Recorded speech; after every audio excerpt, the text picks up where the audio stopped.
Hey everyone, another day, another handheld, with this one being the AyaNeo Next Lite. The Next Lite is, to everyone's surprise, AyaNeo's first budget offering, and the Next Lite may look familiar, and that's because its shell design is essentially the Next's original design from the AyaNeo handheld released a couple of years ago back in 2022. The Next Lite had a pre-order price of $299, which now sits at $349, which of course places it bang on Steam Deck territory. The Next Lite was originally due to ship with a third-party version of SteamOS that had been adapted for the Next Lite, but now ships with Windows 11 instead, with the third-party SteamOS version available on AyaNeo's website. The AyaNeo unboxing experience is normally very much an experience in itself, but the Next Lite package feels sensible, with adequate protection and coming with a 60-watt power brick, power adapters and a USB-C power cable alongside the handheld itself. So, in terms of specs, the Next Lite is powered by the few years old now 4000 Ryzen series, which although won't reach Steam Deck level of performance, it isn't too bad of an emulation chip in itself, although it can be a little on the power hungry side. I picked up the 4500U model as the 4800U model isn't currently on sale, but apparently is coming soon. Otherwise, we've got 16 gigs of RAM and a 7-inch 800p IPS display, which isn't too bad overall. We've also got a 47 watt-hour battery, which can give us a range of anywhere from 3.5 hours of gaming at a 7 TDP to just over the hour mark at a 25 TDP. The Next Lite comes in at a pretty heavy 720 grams and comes with Windows 11 or the third-party SteamOS firmware I can never pronounce properly. Anyone that follows the channel will know that I'm a huge fan of the GelOS and can use it for the majority of the original Windows handhelds, and this will be the case for the Next Lite as well. Though it is worth pointing out that the Next Lite doesn't currently have the official GelOS support, which means no fan or TDP control, so please AyaNeo give the team a unit so they can support it officially. So straight out of the box I noticed just how on brand the Next Lite sky blue colour scheme is to the channel, and also just how heavy it is in the hands. Other Windows handhelds have been around this weight or even heavier, but the lack of a thicker grip hinders the Next Lite's weight distribution heavily. Underneath, we've got a little ingress USB-C port as well as 2 additional ports on top, which we always like to see. We've also got a headphone jack, volume control and a power button on top. Otherwise, we've got an almost controller-sized hall sensing joysticks, hall triggers, Wi-Fi 6 and Bluetooth, 5 wireless support. That certainly gives it enough to enjoy emulating on the Lite, but there is just no getting around. Without the proper grips, you'll always be feeling that weight of the handheld. Overall, I don't mind the shell design of the Next Lite, but it does feel, unsurprisingly, a bit outdated in terms of its design. AyaNeo themselves have made more ergonomic and comfortable handhelds, so it does feel a little bit of a step back, jumping back to the Next Lite. On that note, I must say though that the Next Lite is pretty accessible in terms of getting access to it. I wanted a bigger hard drive to place GelOS on it, and swapping the full M2 SSD was a relatively easy experience, which is handy given the lack of microSD slot. Jumping over to the controls, and geez, this is awkward to hold one-handed, the Next Lite's controls aren't too bad overall. The face buttons are a nice size with a good level of response to them that can easily take precise presses or button mashing without too much issues. The hall joysticks are really nice size, with a great range in pretty much all directions, with only the shell's lack of full grip stopping me from making the most out of them. The D-pad is a little bit on the loose side, with a very flat top, which offers no real resistance, so it's pretty easy to glide all over the D-pad, which makes precise inputs pretty difficult, but offers easy, if not too easy, multi-directionals as a flip side. The curved shoulder buttons can be pressed easily from pretty much any position, and the hall triggers do offer a lot of precision input over a good range, though they are on the loud side if you're pressing them repeatedly to shoot or whatever. But overall, the Next Lite doesn't have a terribly offensive control scheme. So I'll cut some emulation gameplay now, all caught on GelOS, and then summarise back up at the end.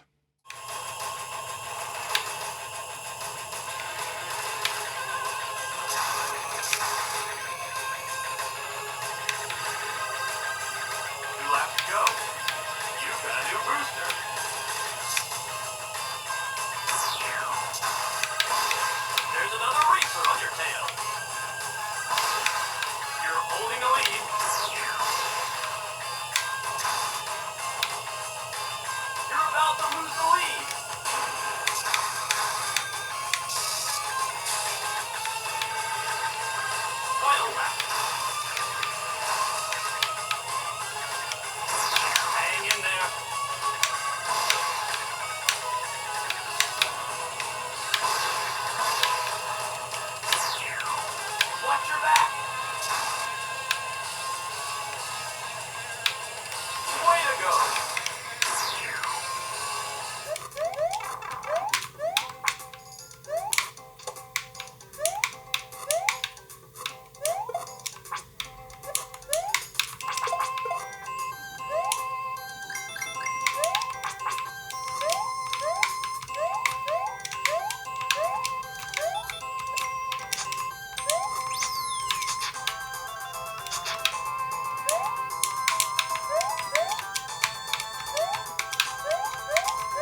those item pods there?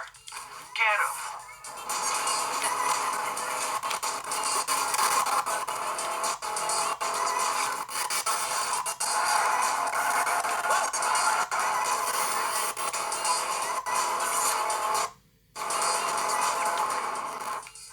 Now might be a good time to try some drifting.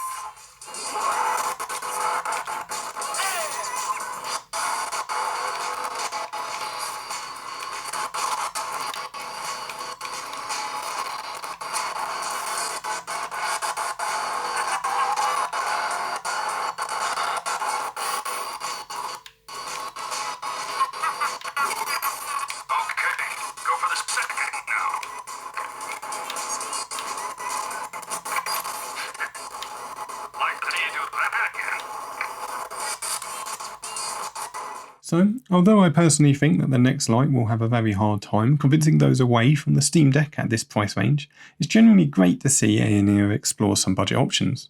For those that have tried more modern handhelds, the Next Lite will feel a little dated in the hands, but the lack of full grips hinders its weight distribution, and the lack of microSD card limits its storage options. But at its core, it's not a bad Windows handheld, though I would get it if you'd waited for the next one. That's it for now though, thanks so much for watching.